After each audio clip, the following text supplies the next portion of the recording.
The Home for Good seminar workshop is a practical and heart-centered financial planning and life planning session na design talaga sa mga OFWs. Mga Pilipino or mga OFW na sumasali sa session, parang nagiging excited sila. Lalo kaming nai-inspired, naturuan sila kasi yung makita mo lang yung isang kababayan mo na nagtanong. Ibig sabihin kasi pag may nagtanong sa'yo, interesado sila eh. From the feedback of the members na nag-participate, nakita ko na malaki yung naging impact sa kanila. Siguro heartfelt talaga kasi the way they tell me kung ano talaga yung naging realizations nila. Sa mga past years na nagkakandak kami ng financial literacy, ang mas concern namin is the impact na pwedeng makontribute ng workshop sa development or sa understanding ng overseas Filipinos regarding financial literacy. Para matulungan sila, magkaroon sila ng stable, purpose-driven, well-funded na reintegration na makabalik sila sa Pilipinas. It's a personal approach na nahimay yung bawat part ng kailangan nilang malaman about their finances, and it's a life-changing, transformative journey to para sa kanila. And hindi ito lang yung basta uwi, pero ito yung planadong pag-uwi. Kaya nga ako, I believe that this is not just a workshop but it's a movement. Balang araw, wala namang OFW na uuwi ng luhaan.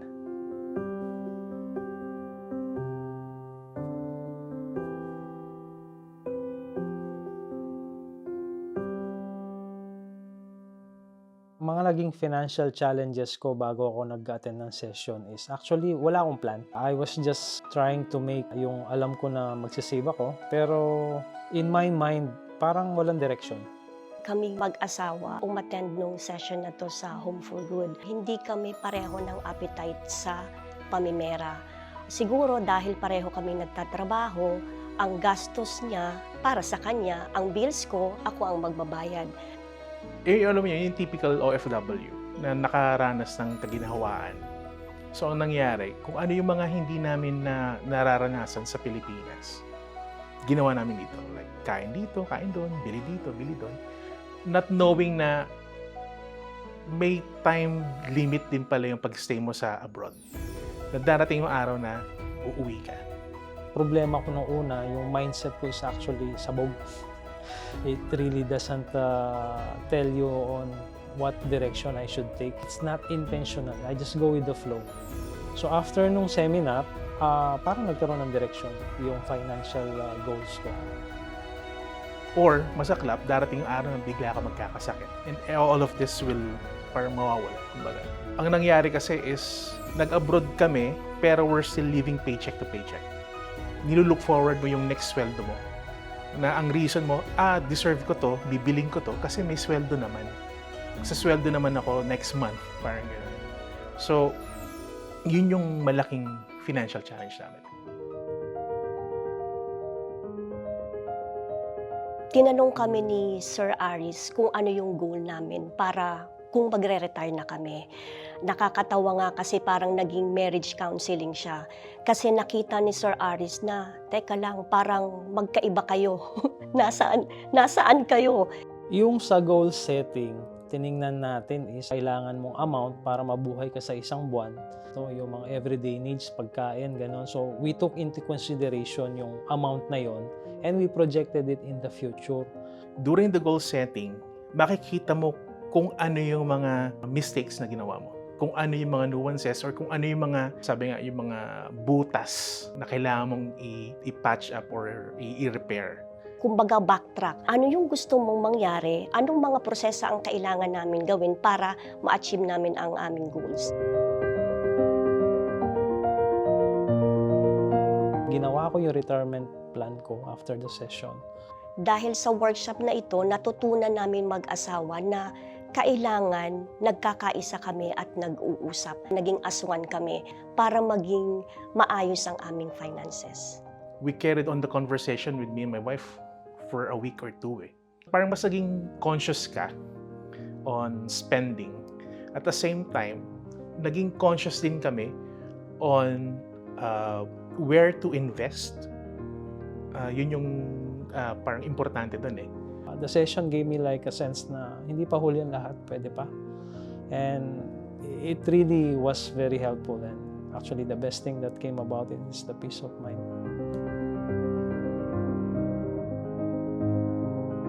Ang marirecommend ko na umattend ng Home for Good workshop, lahat ng OFW.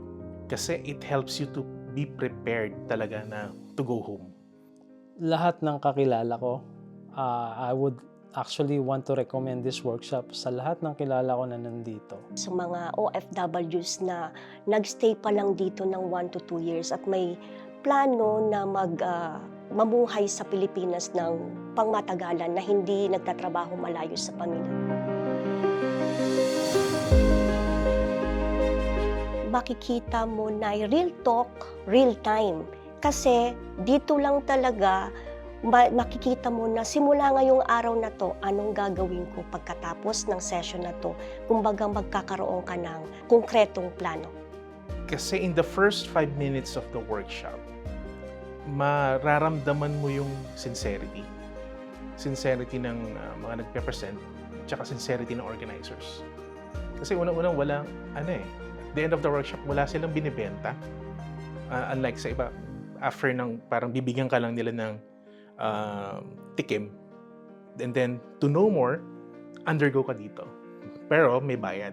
The organizers also extended their hands na, yun, nagkaroon sila ng follow-up. I received some follow-up from Ms. Ting and actually Sir Aris after the session. Maybe a few months after the session, tumawag sila sa akin, na-attain ba yung goal. Yung session is really about the attendees themselves, and it's not about a specific product, it's not about a specific scheme na kailangan mong bilhin para ma-attain mo yung financial independence.